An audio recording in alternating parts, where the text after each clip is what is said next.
let's get into us. We're going to start with the one trade we want to see this offseason. By the time I end my paternity leave, we want to see this trade happen. I only did one each because, as Matt alluded to, I feel like anytime I want to talk about trades, I realize it's one and then maybe two I can come up with. And then it's like, there's no clean NBA trade machine that makes this as easy in the NFL. But one trade each we want to see. That was really the only parameters gave you. So I want to hear where you guys go with this one. Matt, start us off. What's the one trade you want to see by the time training camp rolls around?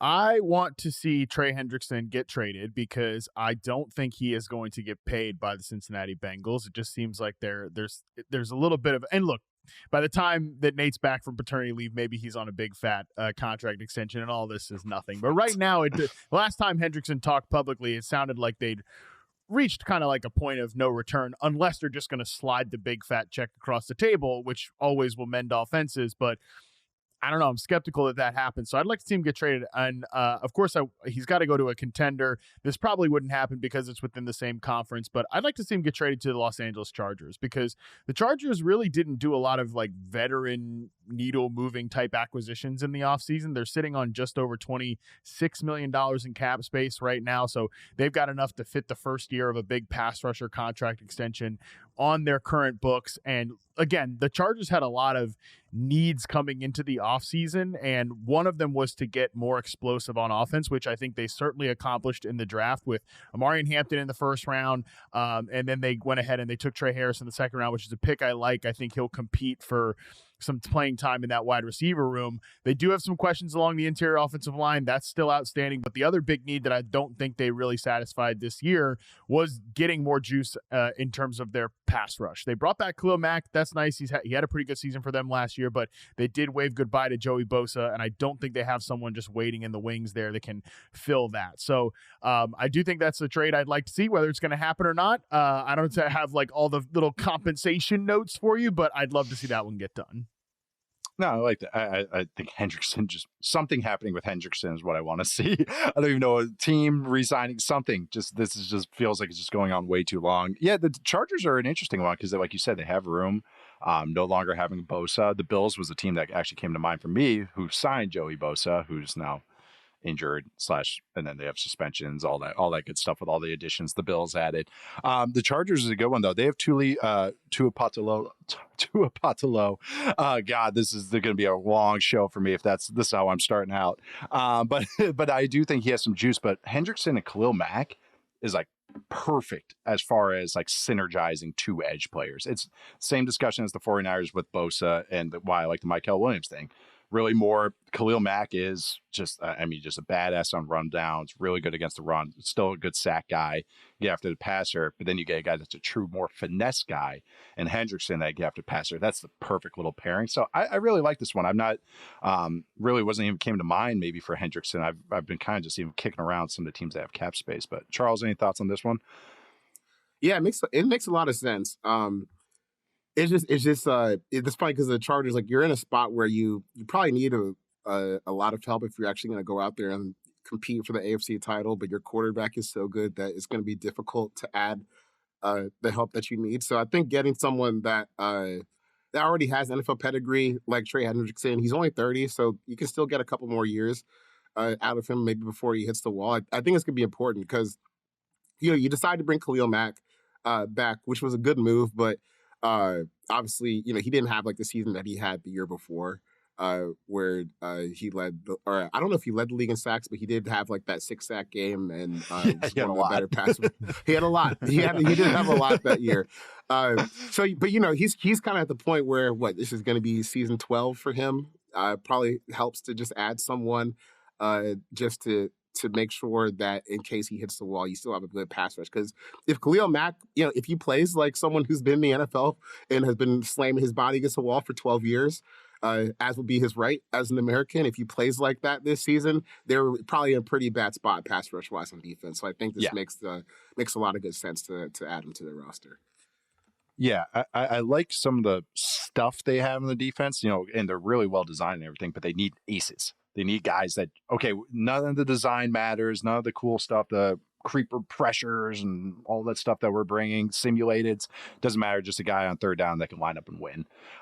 So like you said, yeah, there's definitely a need for some pass rush juice. I like this one, Matt. I think this is actually an easy fit too with some of the cap space they have as well. But, and I'll say, honestly, it's not going to take a first rounder because otherwise that would have happened, so like, and it's a vet, I can see Harbaugh being great with having a vet there, all that stuff. So yeah, there's a lot of arguments to be made with this angle. All right, Charles, what about you? What was a trade you'd like to see before camp starts? I went here. Kirk Cousins to the Pittsburgh Steelers. Kirk Cousins to the Steelers, baby. Get him out of here. No. Okay, I knew it would be something like this. Actually, I still do think Aaron Rodgers ends up as a quarterback of the Steelers, but it's June 4th that he hasn't signed yet. No. Every day that he doesn't sign makes it more likely that he won't be the quarterback come training camp, which I think would be a disaster for Pittsburgh because how long are you going to do this Mason Rudolph thing? Like, they obviously really like him over there in the building, but come on now. Like, we've seen him play enough to know that that's not going to be the fix. A team that has playoff aspirations, that's not going to be the fix. Now, Kirk Cousins might not be the fix either, but I do feel like he's a better chance than what's going on with Mason Rudolph. And if I hear Raheem Morris say he wants Kirk Cousins to be the backup one more time, I'm going to vomit all over myself. So I think even if it's like a 7th round future pick, just get it out of here. You obviously don't want this situation spinning around. After the Super Bowl media week when Kirk just came out and blindsided the Falcons with the, actually I was hurt all year talk, which kind of got they truly didn't know. They truly didn't know. Yeah, yeah. They got a little tense in the organization there for a couple weeks after Kirk said that because they were like, "Why did you say that?" Because when he got hurt during the season, he actually asked them to take him off the list because he didn't want anyone popping up. He didn't want his name popping up on the injury list. So then you come out during Super Bowl week and say, "I was hurt." They were like, "Why did you do all this?" So obviously can't have him coming back. And the Steelers, this Aaron Rodgers thing is getting weird. There hasn't really been all that much from him over the past month or two. So it's June 4th. You got to get a quarterback, and there's really only one left out there where you can squint and say, maybe we can get to like 9-8. And you know what? Former Falcons head coach loves fudging injury reports, especially with Bijan Robinson, Arthur Smith. This is the path that should have happened anyways. If Arthur Smith got another year, they were signing Kirk Cousins. I mean, I think that no matter who the head coach was, Kirk Cousins was looking at houses in Atlanta in December before he signed. Yeah. I think no matter what, that was going to happen. So, but just complete the path, just complete the circle that should have happened, the narrative that should have happened. I mean, this is kind of curious because they're supposed to be on the Packers plan. That's what always confuses me. The Packers plan had Aaron Rodgers sitting behind Jordan Love for a little bit. Is that what was supposed to happen there? Yeah, I know. Happened. Matt, what would you think about Kirk Cousins with the Steelers? Would you like that fit, or do you think this is even going to happen? Well, number one, I just want to give Charles credit for just being purely selfish with this assignment. It was perfect. It was perfect. Yeah. I actually thought about my original one was, all right, how can I get like a receiver off the Packers roster or a receiver off the Colts roster, get one of these like crowded rooms. And I was like, you know what? I'm not going to play the hits, but I'm glad that Charles is like, you know what? I'm going to play the damn hits, baby. So shout out to you for that one. But I'm with you, Charles, that I think the more the time goes by, like the dumber it sounds when we're just like, yeah, Rodgers will just be on the Steelers. Like it sounded dumb probably 2 months ago.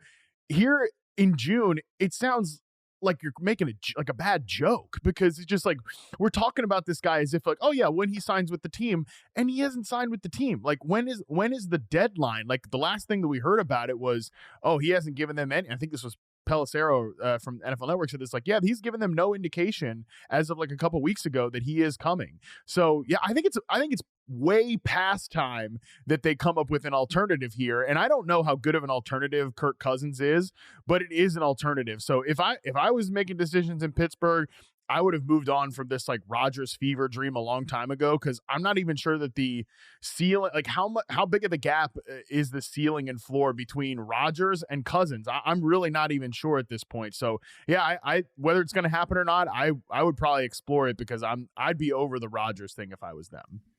Especially for what the Steelers need and want to do. Like, we can all envision what Yeah. Arthur Smith wants to do with this personnel. So it's like kind of the quarterback becomes secondary to what they want to do anyway. So who's the best secondary quarterback? Not because he's a backup right now.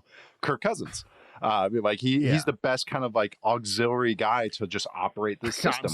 I'm so sick of looking at this Rodgers QB. This was potentially. I laughed when I saw this when Colin put it up on the fantasy show like 2.5 months ago. Now it's making me mad looking at if you watch this on YouTube, you can see the Aaron Rodgers parentheses quarterback potentially. Again, I laughed. That was very funny 2.5 months ago, but that's what I'm saying. Like, enough already. Yeah. And that's a great point, Nate, that if you're just doing this, Arthur Smith, 1X receiver and then the, kind of rotating cast of ancillary players around him, I think they're doing this Jonnu Smith thing as like a distraction. This is the most reported splash in the water trade.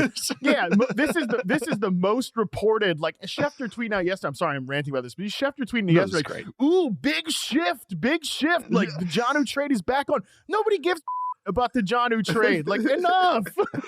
What are we talking about? It's a distraction. Trades on, to trades to off, not trades talk about back Rodgers. on. Yeah, no one cares. Like, no one cares. It's June, baby. It's June. Well, speaking of June, so Steelers mandatory minicamp is June. This is probably every team actually. June 10th, June 11th, June 12th. If he doesn't freaking sign on June 13th, once all that stuff's over, then I'm like, okay, start calling Kirk Cousins. Like, because now you don't have to worry about mandatory OTAs or anything like that. So I feel like June 13th, that's the date I'm looking at for Rodgers news. If that doesn't happen, which actually I think is our due date for our daughter. So yeah, big day for me professionally and personally, June 13th. I'm so glad I'm on vacation next week. Yeah, right. I know, right? Probably right. All right, now moving on to my trade. This is a guy that's been kind of floated out there. I feel like it's going to happen. We thought maybe it would happen on June 1st because of just the contract stuff, but that's Jalen Ramsey and all his cryptic tweets. I have Jalen Ramsey to the Cowboys. Talk about completing the narrative. This should have been their draft pick in 2016. Anyways, Ezekiel Elliott had a great, little career with the Cowboys, but still always felt like it should have been Jalen Ramsey. Much like Mac Jones could go into the 49ers this offseason. Let's just complete the circle that should have been completed years and years ago. But the Cowboys have $32 million in cap space.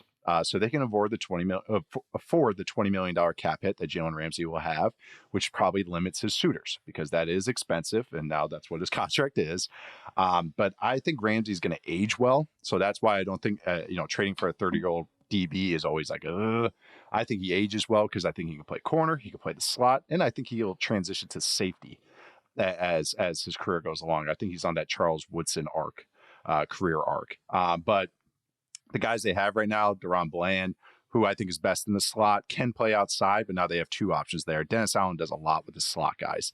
If you watch especially what he did last year with Kyler Gordon. Dennis Allen. Oh my God. Matt Eberflus does a lot with the slot guys. Dennis Allen replaced Matt Eberflus. But with the slot guys, just watch what he did with Kyler Gordon and just kind of weaponizing that spot like a lot of teams are doing. So whether it's Bland or Ramsey there, it's insurance for Trayvon Diggs coming back. I think I looked at their picks as well. That's how deep I went into it. They have 2 5th-rounders in 2026 because of a comp pick, because of Jordan Lewis signing to the Jags. They also have a 7th, which is probably what you would offer. Hey, Ramsey for a 7th? No. Ramsey for a 5th? Okay. I think that's kind of how the negotiation goes. So there's actually a path for this happening. It's not just me kind of going like, oh, I wish this would happen. And I also think it just makes sense. And I'm just continuing my bullishness on the Cowboys right now. And this would just add to it. And I think he'd just be a good fit for what they have right now. So Jalen Ramsey to the Cowboys. He has a few teams that are interesting, reuniting with the Rams is one. There's a few other ones out there.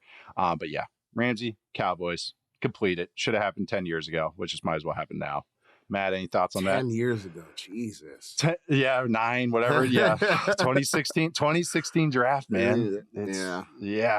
A long time ago. But maybe it's just me fan fictioning it. But actually, as I started picking at it, I was like, oh, actually, this is not a no. And they just trade for Pickens, and he's a former first rounder. We know the Cowboys like to acquire all these former first rounders, as Barnwell calls it, the second draft. This will make the fourth draft for Ramsey, apparently.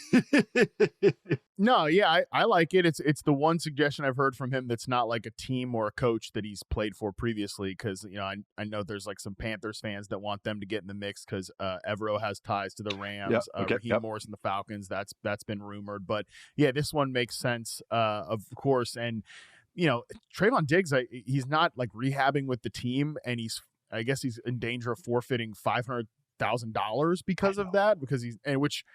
Buddy, you might need that $500,000 because they might be trying to get out of that contract. How many hours do you soon. need me to check in? Yeah. It counts 6 hours? Okay, we'll go to 6 hours and 1 minute. Sounds great. I'll be there. But so that's obviously a position in flux for them. It's really the only area that's concerning about their defense is that secondary, because as long as Micah Parsons is there, they're going to be an above average defense at the worst. So this could be something that helps them there. And also on the safety point too, like he's not the guy that I went with for DB, but when we did our all average team, I actually thought like Malik Hooker might be like a perfect all average team safety that he's not the player that people want him to be when he was drafted in the first round many years ago, but he's turned into a nice starter for them. But he could be somebody that you want to upgrade on. So if Ramsey makes that transition, he could potentially look at that spot as well. And I know Overshown got hurt. He was really coming along last season. They did sign Jack Sanborn, a former Badger. Eberflus probably favorite. And I actually kind of like that signing because I was, the Kenneth Murray's whatever. But I just started kind of going through the roster because I know we're getting more optimistic about the offense. But I was like, even the defense, they still, it depends whether one of these late round guys can really, or Solomon Thomas can shore up the middle because that's what they still need, because Maisie Smith hasn't been that. But like, if you look at all three levels, it's like, all right, like I can squint and see this still being a good unit, or not like, I'm not saying top 10, but more of a top halves average to above average unit with Micah Parsons, with the ultimate ace and a decent pass rush with him. Fowler, Ezraku, Osa Odigizua, they got some heat that they can throw out some quarterbacks. So not the worst front out there. All right. We are going to take our first break, and then we're going to come back with a couple of make or break seasons for players and coaches in 2025. All right, we are back, and we're going to get into some make or break seasons. We are here in June talking about make or break seasons. I think some of them are already getting set up this way. We can kind of see the indicators of how things are going. I think reputation lasts throughout the year. It doesn't, not just June. It doesn't turn off in June or anything like that. But Matt, start us off. Make or break season. Who do you got? I went with Jonathan Gannon / Kyler Murray here because I do kind of think we're gonna, if the Cardinals underperform expectations here, I think that someone's gonna have to take the fall. And by the way, I like what the Cardinals have done, but I do think just because of the division that they play in, there's a real chance that they could, miss the playoffs and all. Even if they make progress in the third year of this regime, I think there could be hey, the 49ers improved a little bit because they stayed healthier. The Rams were a Super Bowl caliber team. And, the Seahawks also look like they're, if the offense can come together, those two Cardinals and Seahawks might be kind of nipping at each other for that third spot and hopefully a wild card berth out of that third spot. But again, I think it's just gonna be a tough division at the very least. So they could underperform expectations or not make the playoffs. And then you've gone 3 years, you've not made the playoffs. There's going to be some heat turned up in the building there. And I think somebody's going to have to take the fall. I don't know that it would be Gannon because I do think this has been a well-coached team. I think sometimes some of the stuff they do, it's just catnip for, football dorks like us, what they do schematically. And, I'm not pointing fingers at one particular dork on the show here, but certainly someone, I think I still have a hook in my lip. I think I still got a hook right here in my lower lip that I got caught last year. Maybe. But again, I do think there's some ways that this can go right. There's some ways that this can go wrong. And I actually think the Kyler part of this, we could just get to a point at the end of this year where it's all right, we've gone as far as we can go. This offense in particular has gone as far as it can go with Kyler Murray as the quarterback, because I like a lot of what they do conceptually. I kind of compared it in a different conversation this last week to the Cardinals offense last year. It's a really good it's a really good burger. There's not a lot of frills. It's a pretty solid thing. I'm not complaining about like their route concepts or anything they do in the passing game. I just think they need a little bit more like sauce. They need a little, and Trey McBride actually literally said this past week, like, hey, yeah, we're adding in more motion. We're adding in more sauce to this offense. So I thought that was like a good way to sort of translate of what they need. So to me, it's just, I don't actually have a lot of issues with what the coaching staff has done. I just wonder if we're going to get to a point at the end of this year where what they want is not what Kyler Murray is best at doing in terms of attacking over the middle of the field, taking these shots off play action, because he's much more of like a spread and shred guy and throw outside the numbers. That doesn't really overlap all that well with Marvin Harrison. They didn't add any other wide receivers here to the mix to allow him to move to different positions. So that's where, to me, like it's probably more make or break for the quarterback. And then you're entering year 4 of this regime, and hey, we've got to make a really big decision at the most important spot on the roster. Yeah, the Kyler is a great call for this. Like last year, even Kyler probably has best underlying statistical season. QBR, success rate, EPA stuff is high up there as well. Just like he just felt more efficient. And there's still games I watch where I'm like, Kyler has never played quarterback better, but I'm still wanting more. There were still times where I thought he was still inconsistent on a week-to-week basis. He'd have some games, the Dolphins games, one that comes to mind, where you have some games where 49ers game, one of the 49ers games where it's like, oh yeah, there it is. Like Kyler's on fire. He had a couple games early in the season where it was just like, he's doing the Steph Curry, throw the ball and start running away before the ball's even completed. You can see him playing with confidence, but then it would be, and there's no video game jokes here. This is more of like, I did good this week, and then the next week it tapered off. And then the next week he plays good, and the next week it tapers off again. It was so swingy that it's like, this season, it has to be consistent. We have to have 3 good weeks, and then you can have that one off week.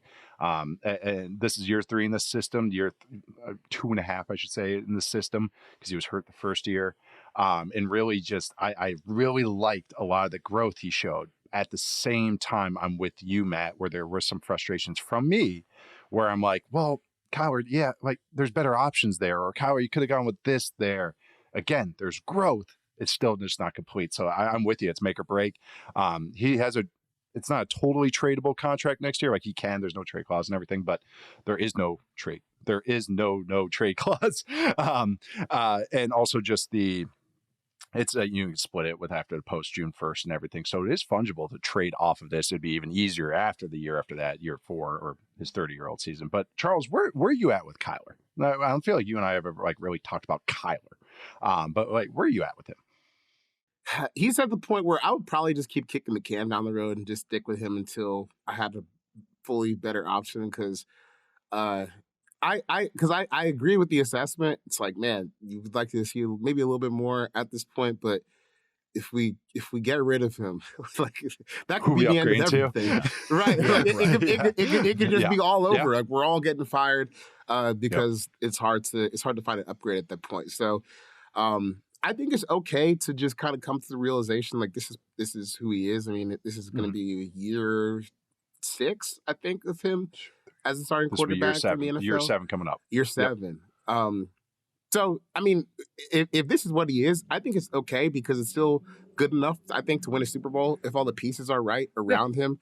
But obviously, he's a flawed player. So it's just kind of the conundrum where you're like, well, our quarterback he's not a top 5 guy. He's like a fringe top 10 guy. So it just means everyone else is going to have to do a little bit more work because if I get rid of Kyler, then I'm praying for like a 49ers level miracle where someone we drafted like day 3 ends up being the starting quarterback, which, as we know, is not really likely considering it's like Tom Brady and Brock Purdy when you're looking at like that level of the draft becoming longtime quarterbacks.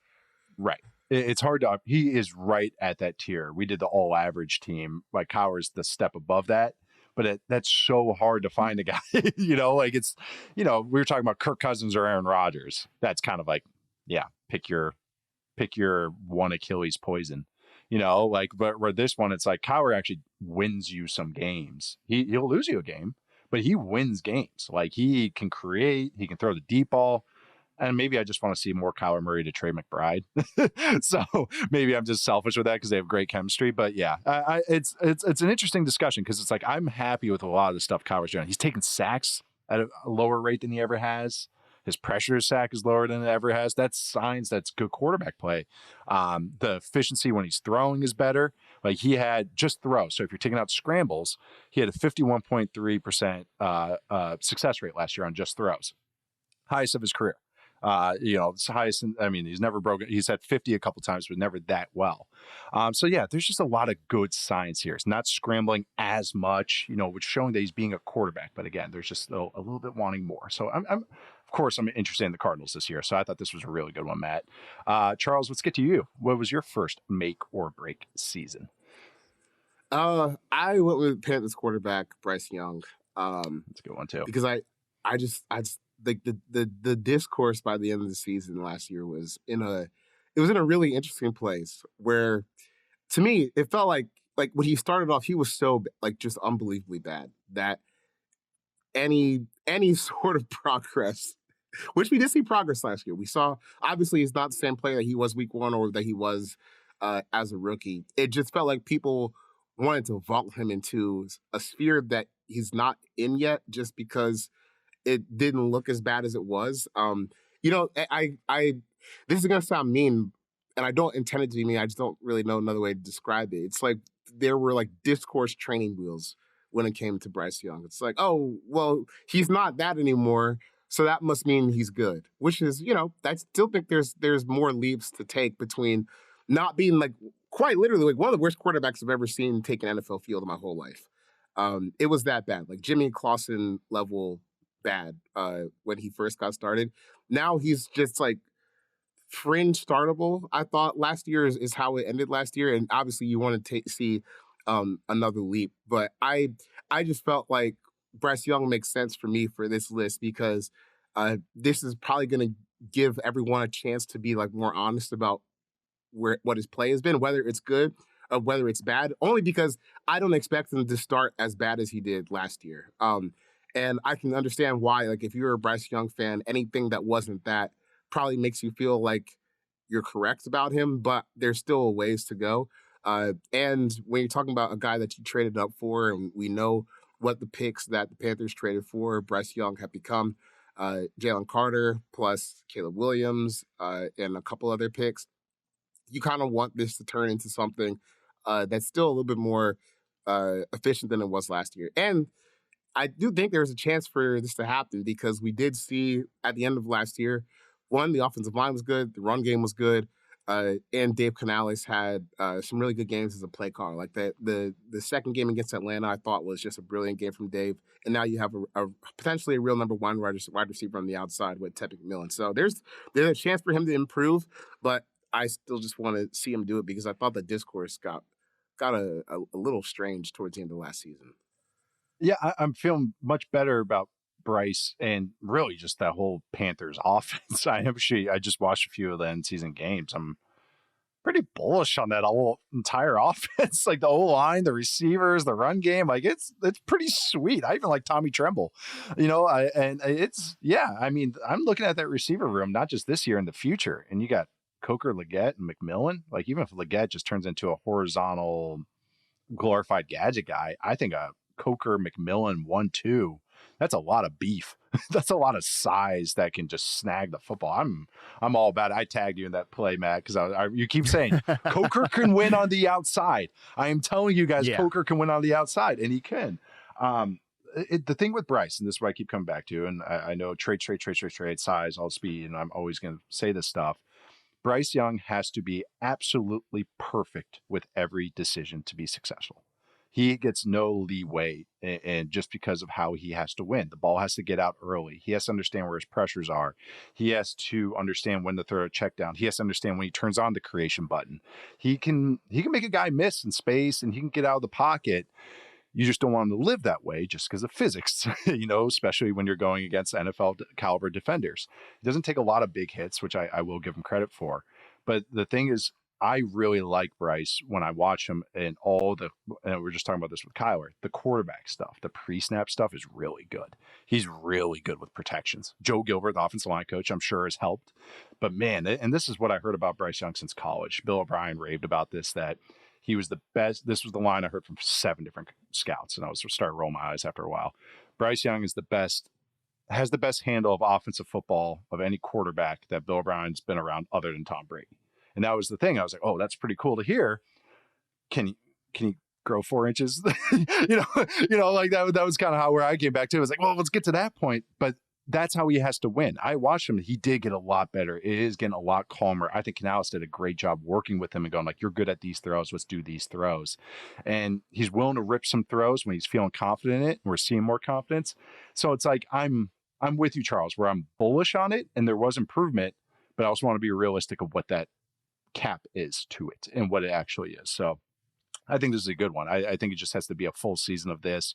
Are you a locked in top 18, top 20 quarterback? Like without a doubt, that's the goal for Bryce Young this year. There shouldn't just be any doubt about it whatsoever. Because I think just is what's going on in Carolina, especially with the rest of the offense. Matt, what are your thoughts on Bryce Young and just the Panthers ecosystem too? Yeah, I mean, really high on the ecosystem. I share a lot of the same thoughts that you do. Like, that's deep receiver room if McMillan is who we think he is. I think I mentioned this on a different show, but I wrote up the top 10 yards per route run against man coverage receivers. The Panthers have 2 guys on that list. It's Coker, and it's also Adam Thielen, who still was playing pretty good football for them last year. So, like, they have 4 guys I want to see in the mix here between McMillan, Leggett, Thielen, and Coker. And they also, they have Hunter Renfrow in camp. We'll see if he can make the roster. They have some intriguing like tight ends there, and the backfield is pretty deep. Like, not only did they sign Rico Dowdle to go alongside with Chuba Hubbard, they also drafted ETN as well. So I think the ecosystem, that's why I actually thought about putting him on my list, Bryce Young, because I don't think there's going to be unless McMillan just isn't the guy that we think he is. There is that, like, people could at the end of the year, like, oh, they got him around one receiver, and like McMillan's not playing to that level. I think he will play to that level. Because of that, I just don't think there's going to be a lot of excuses for him if he's not a consistent, like you said, top half of the league quarterback throughout the course of the season. And really, unlike the discussion that at least I was thinking about with Kyler and the Cardinals coaching staff, where I don't know that even if Kyler is, I think, above average quarterback, or at least like right around that sort of midline in terms of starters, I don't know that he necessarily is good at what this coaching staff wants to do. I'm very confident that Bryce Young at his best is the type of quarterback that Dave Canales wants running his offense. Right. He has a great handle of it all. It's just such a hard discussion with me. Like, I really respect his mental IQ and awareness and everything. And it's just like, I think they just got to keep trimming the fat of what it is. But you're right. Canales is really good. He's really good. That Panthers offense is well designed and well called. And the situation stuff's great. And the change-ups they throw out there, the third down stuff is really good. And their empty stuff, like when you check out their empty formations, like they do some cool designs. But yeah, I know watched that last month of the Panthers season. I was like, we talked about during the season a bunch, but I'm really starting to get even more bullish on it, because it's like, I see it working. Like I'm seeing how it's getting built and seeing the success of it. So I think there's going to be more of that this year. Is he the best over the middle short quarterback?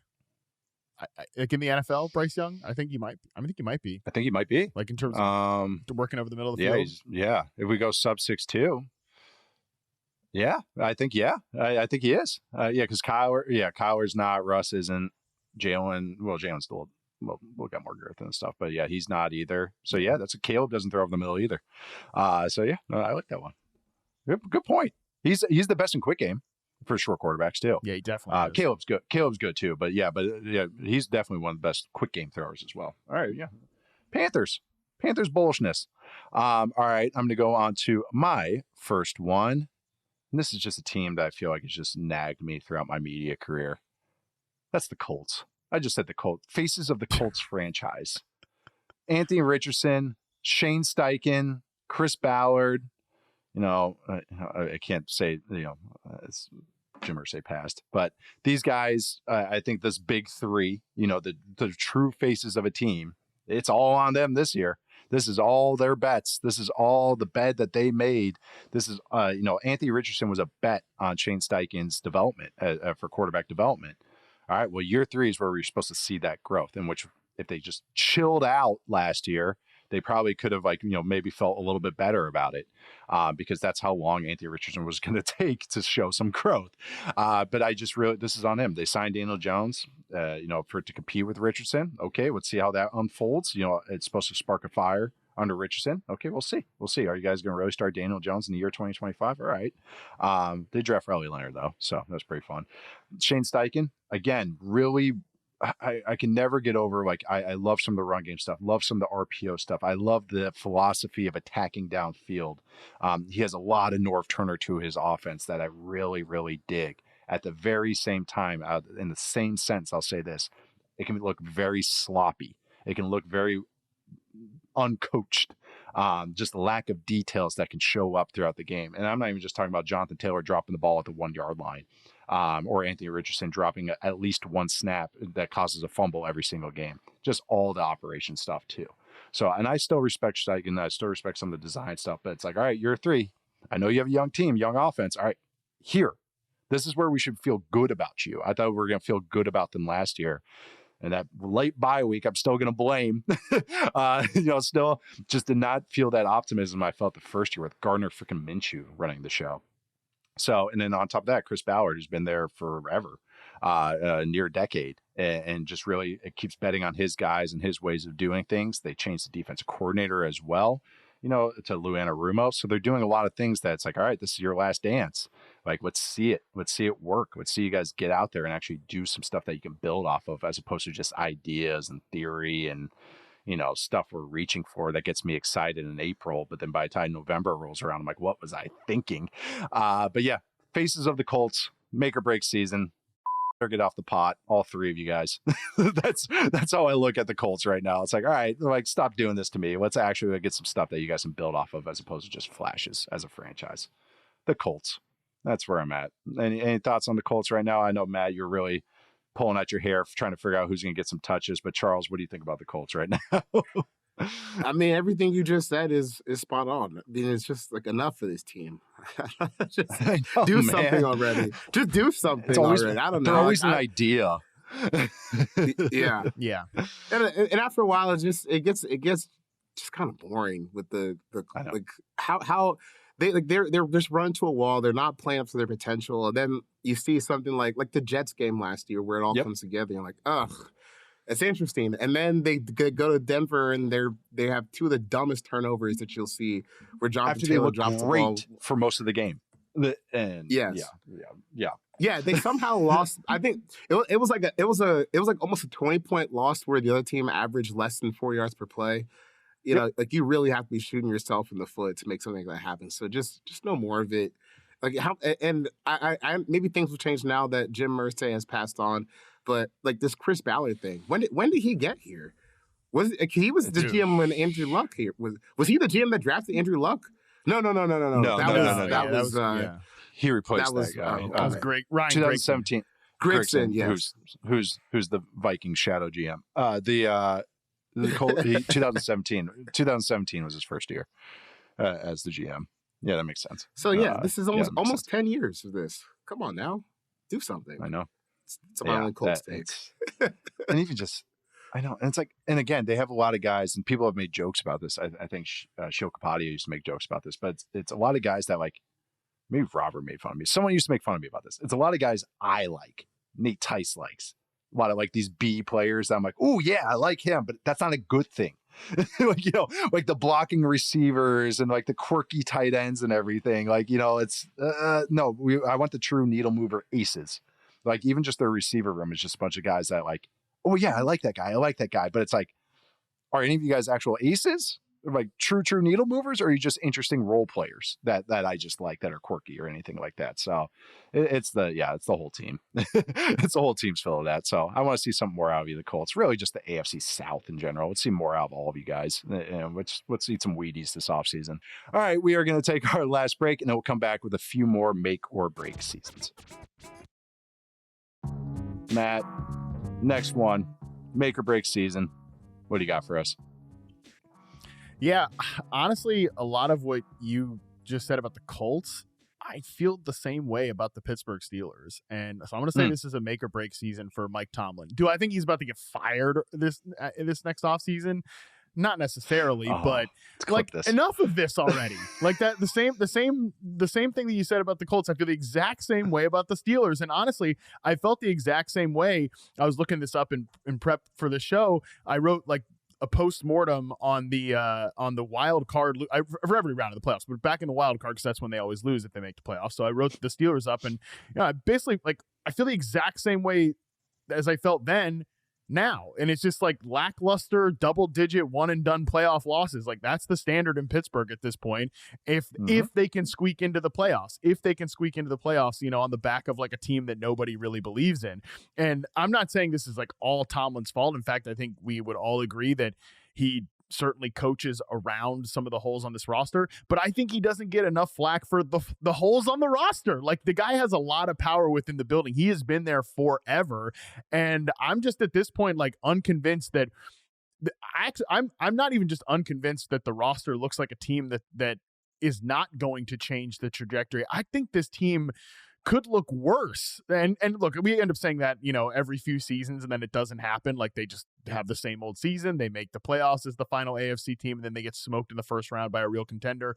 But I don't love the way this roster looks on paper. And especially when you look at the defense, like 4 of their most important players are probably Cam Hayward, Darius Slay, who was their only real consequential addition on that side of the ball, TJ Watt, and Minkah Fitzpatrick. 36-year-old Cam Hayward in his 15th season. Darius Slay is 34. He's in his 13th season. TJ Watt is 30. He's in his 9th season. And Minkah Fitzpatrick is 28, and he's in his 8th season. Like, these guys are all not necessarily like, again, they're coming off good years, or at least Hayward's coming off a great year, but you just never know with guys at this point in their career. And like there were rumblings that people weren't totally happy with Minkah Fitzpatrick, or maybe some of the freelancing. TJ Watt went quiet towards the end of last year. Again, a 34-year-old starting corner across from the only good corner that you've had for the last few years in Joey Porter Jr. That's a little bit of a tenuous thing. So I just see a lot of ways where this could go wrong for Pittsburgh this year.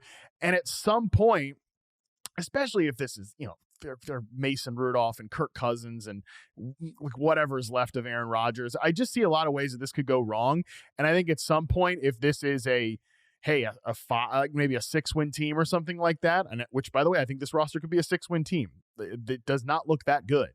Then at some point, we've got to like ask questions about the whole operation here, and just enough of kind of chasing our tail in the same old thing over and over again.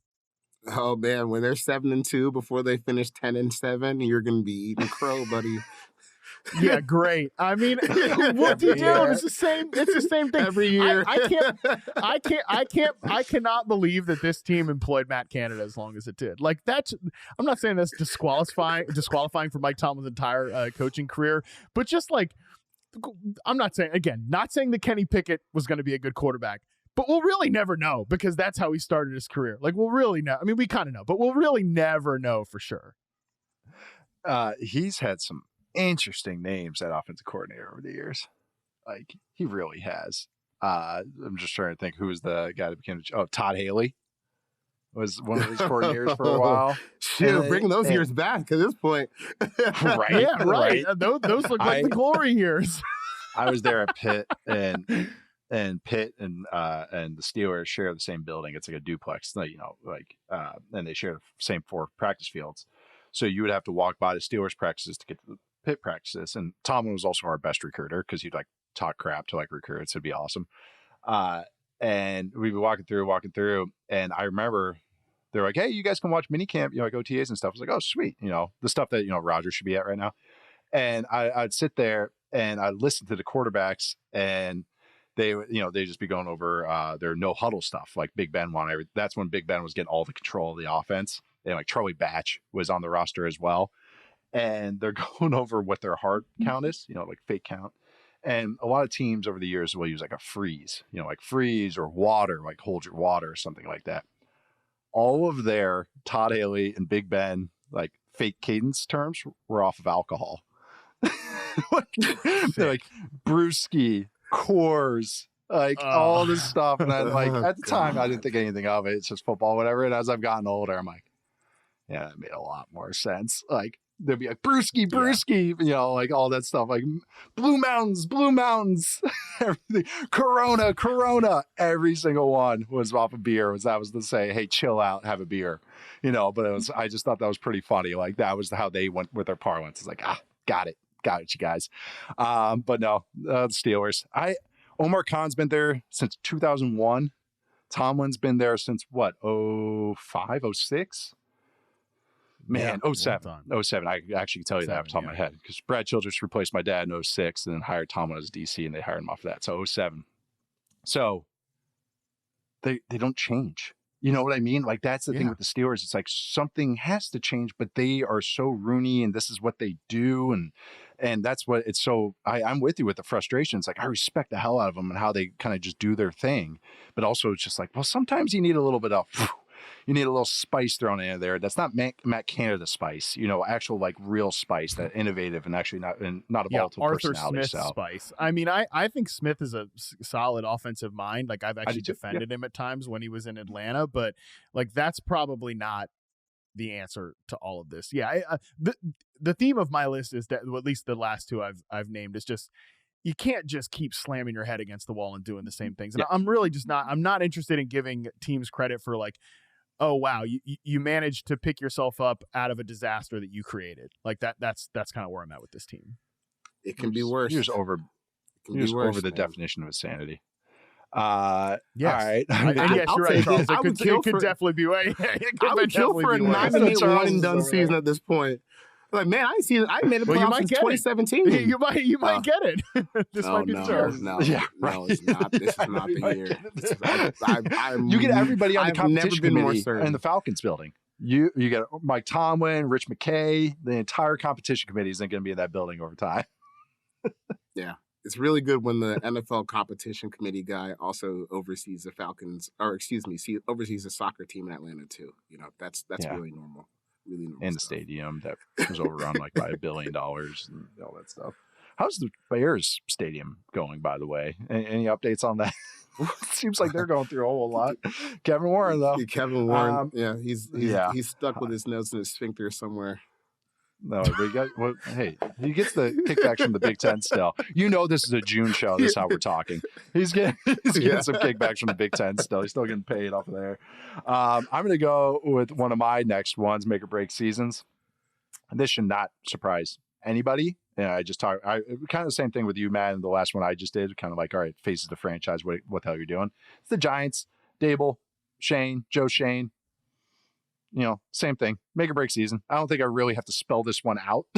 Let's see something out of that quarterback that you guys drafted that I think is also a way to buy you guys time. Let's see something. Let's see some growth. Let's announce who's calling plays with the same offensive coordinator that you had. I mean, it's the same two guys, same head coach, same offensive coordinator, 4 years now. And they still just are just like trying to play games with who's calling plays. I know that seems like a minor thing, but it's a canary in the coal mine, I think, for what is going on with this operation, where it's just a lot of making stuff up, but acting like we're really smart when we do it. It's just, and not only just actually these guys on the Giants, there's a couple defenders on the Giants that have a make or break season. Kayvon Thibodeau has a huge season. They drafted Abdul Carter for a reason. They traded for Brian Burns for a reason after we drafted you in the top 10. All right, let's see a little bit more out of you, especially this year. Deonte Banks, who I really liked as a rookie, and I thought had one of the most disappointing seasons in the NFL, and I mean this, by any player in the entire NFL last year was Deonte Banks. So it's not just these guys. They are the most important guys. There's a lot of players on this team, but I think that's indicative of the Giants. It's just so many question marks. There's stuff I like. You know, I really do like what this defense is going to be this year. I like some of their skill guys on offense, but it's just so much of plugging one hole and three more holes open up, or plugging a hole, but it's out of cheap cardboard, you know, and not actually something that's well structured. It's just an idea or a flavor of the month or flavor of the week, as opposed to something that they stand strong on. Just seems like they really are swaying with the wind, with whatever gets them points with the media. Like that's just what it feels like to me on the outside. So yeah, Giants, make or break. I don't think this is really a revolutionary thought. Anyone's been paying attention to what's going on over there, but I just got to emphasize that it's such a big year for them. And we got to see something, because they're saying, yeah, let's draft a quarterback. We got to see this development. Well, let's see the development. Let's see what you got, because you're talking about how good of a developer you are. All right, like, do it again. Anybody can develop Josh Allen once. If you're going to keep saying that you can develop Josh Allen, that's why you're the big reason for it. All right, let's do it with anybody. Apparently you could do that. So yeah, if you can't tell, the Giants kind of frustrate me a little bit, but you guys, any thoughts on the Giants, where their situation is right now? How is this where you're at 4 years in to the Giants run? Like rebuilding. What you brought up, I think you brought up good points. Like their defense, they got some guys, you got Malik Neighbors, but like, yo, this is what it looks like 4 years in. We got a couple guys on defense and like, and maybe a wide receiver one. Okay.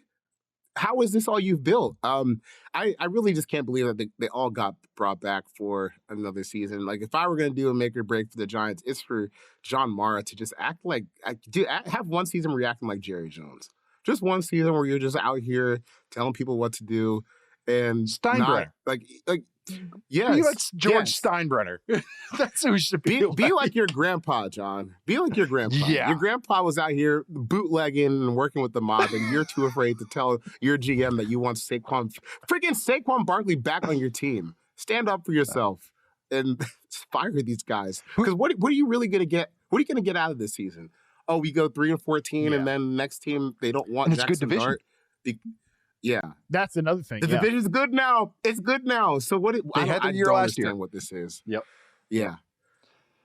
I know. It's what you just said there. Like, what are they building? Like, even their building blocks of this team. We all agree Andrew Thomas is one of the best tackles in the league. Always hurt. He was drafted in 2020. That was before this regime took over. Dexter Lawrence, one of the best defenders in the NFL, drafted in 2019. Brian Burns, traded for him.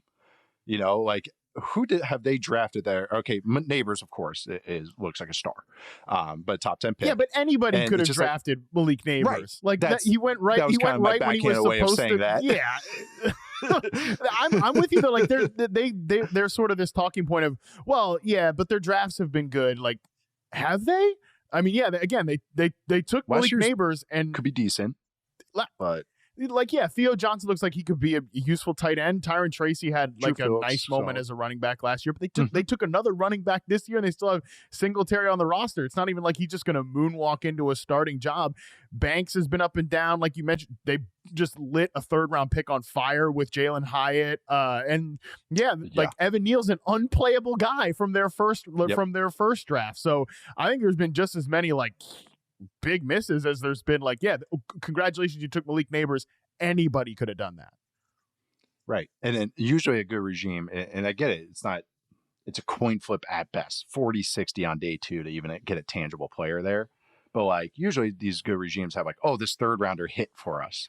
Chris Godwin hit for us. Like just a 4th rounder is a good starter. Not saying superstar, oh my God, going to be a future Hall of Famer, but just a good solid starter. And it just seemed to me, it's like, yeah, they invested in some guys. They did hit on some defensive guys last year. I like Drew Phillips. I like Tyler Nubin. But again, it's like, okay, but who are your needle movers? Like what?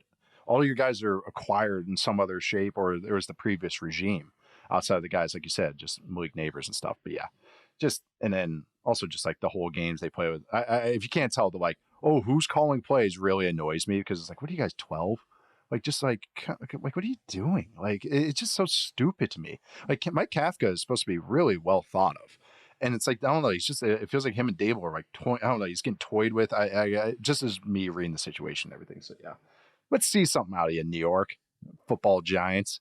Matt, let's move on. Actually, no, Charles, let's go to your next one. What was your next make or break season? I went with Chargers offensive coordinator Greg Roman.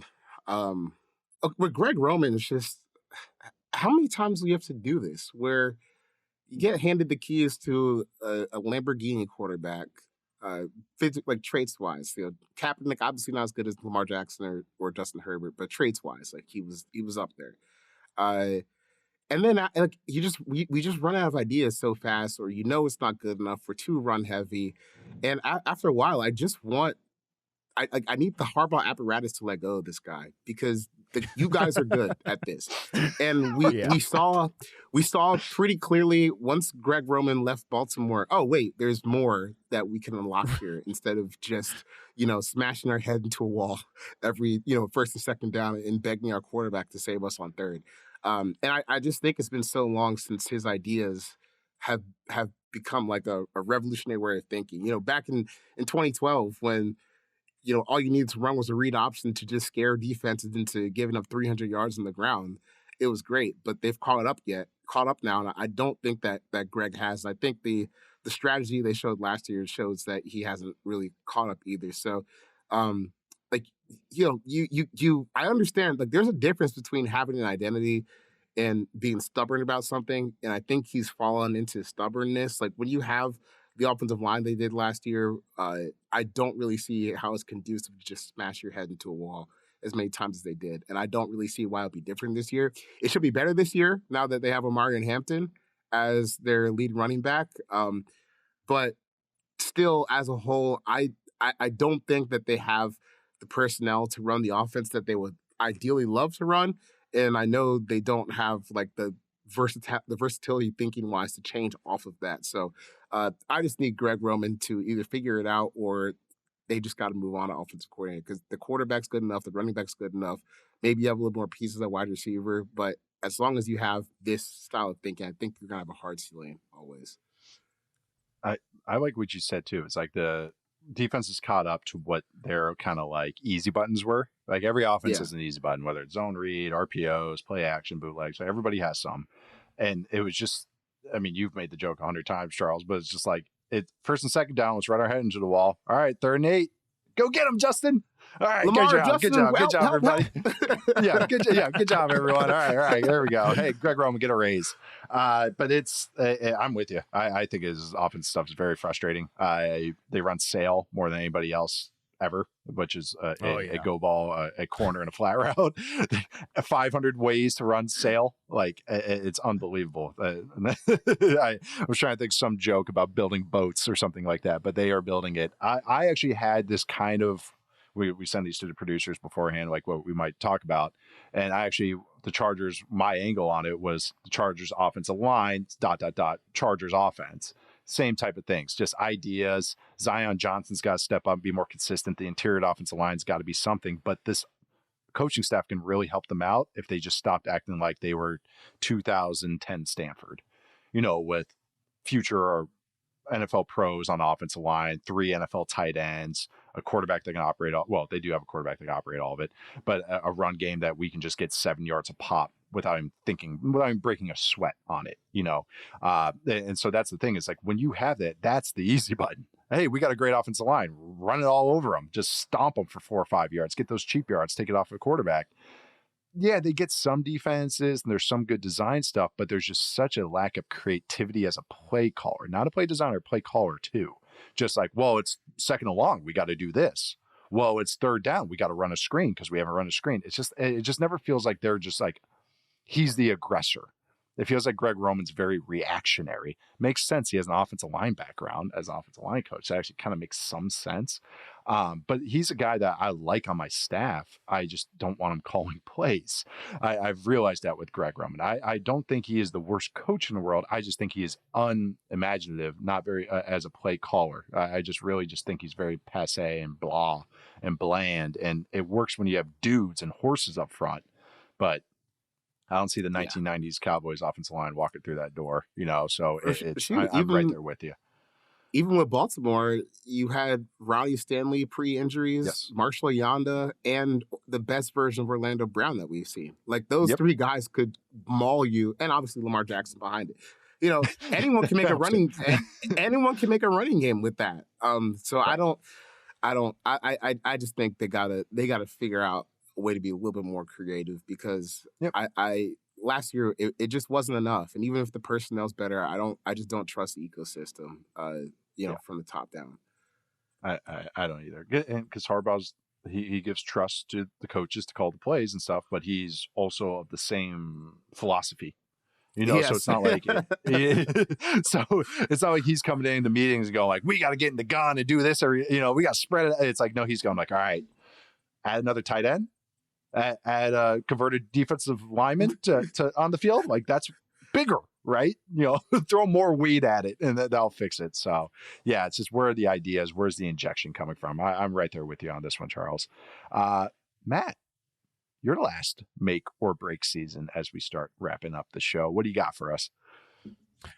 Yeah, real simple one for me, because I didn't put Bryce Young on here. I was like, actually, this quarterback makes a lot more sense for this, and it's Trevor Lawrence in Jacksonville. Again, very similar sort of like, I think unless some of these unless Liam Cohen just isn't the guy we think he is, and Travis Hunter isn't the wide receiver that we think he is, hey, we're gonna get to a point where the end of the year, like, what's the excuse, this time if he doesn't play at a consistent above average level? And because this just on paper, this looks like a really, really good offense. Brian Thomas Jr. going into his second year, Travis Hunter being able to, be used across the formation in fascinating ways, interesting ways, injecting some real pop into this offense that just wasn't present over the large portion of Trevor Lawrence's first few seasons. And like, by the way, when I say excuses, like excuses can be reasons. Like I think there were real legitimate reasons why he didn't, reach that consistent level, some of which are his, but a vast majority of them, in my opinion, are the run game was terrible. The play calling was, very up and down. The deployment of players, like this, even just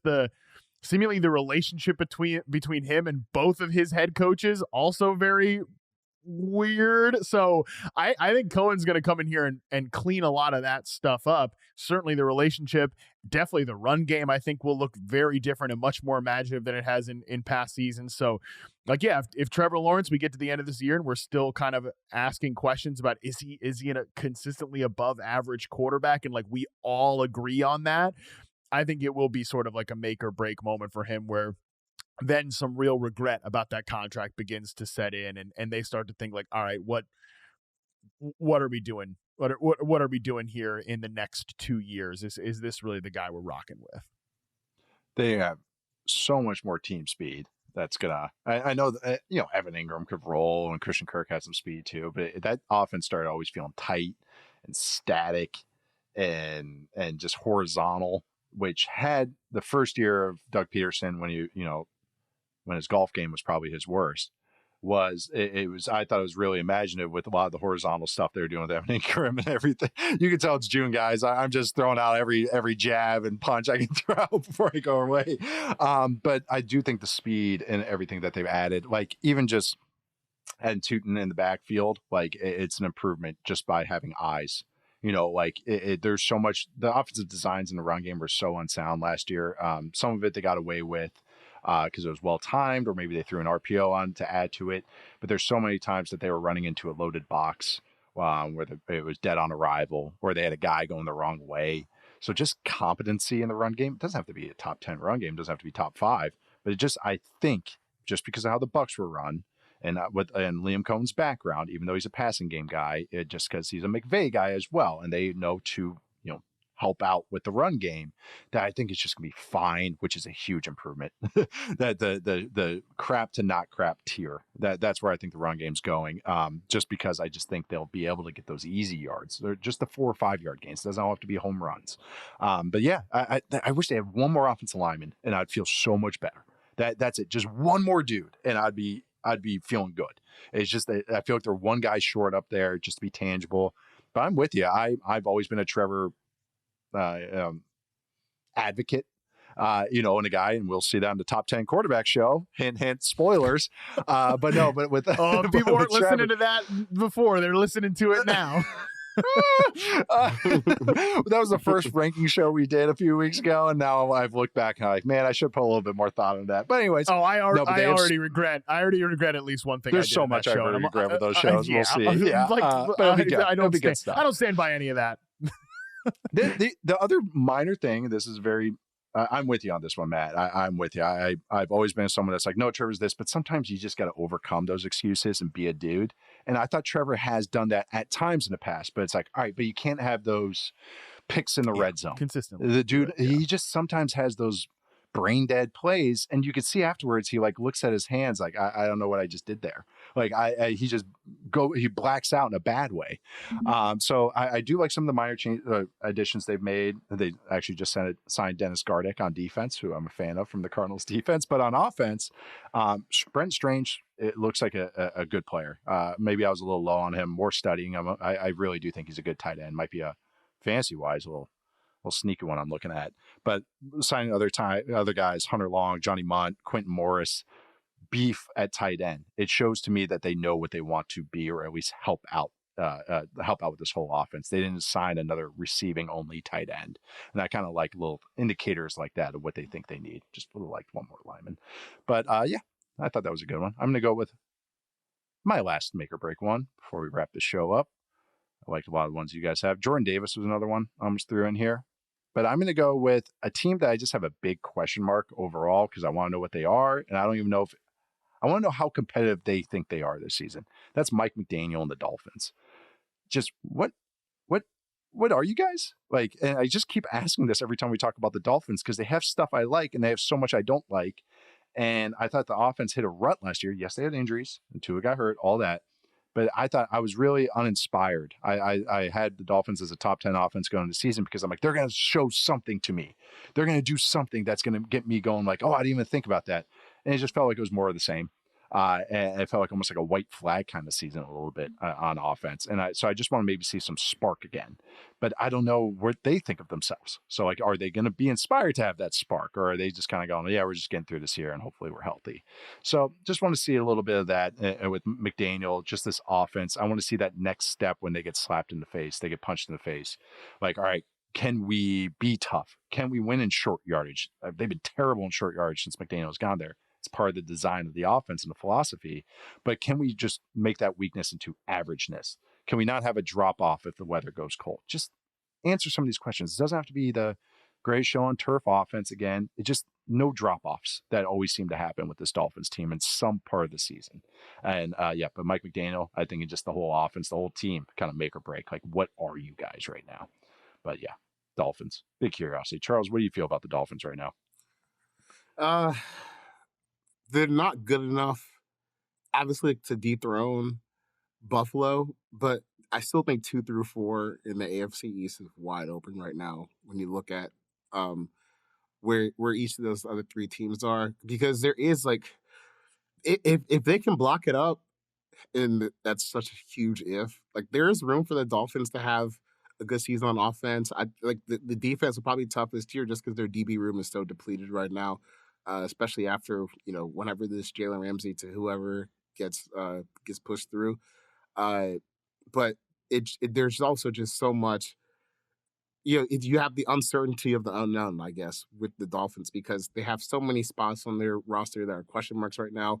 And we know that even like the best version we've seen of them, the one that can score 70 points, we know that can get snuffed out in a hurry too, depending on how the rest of the season goes. So I would guess that they're not good enough to like make a playoff run, but maybe they're good enough to finish second in the AFC East, which is probably not a super high bar this year.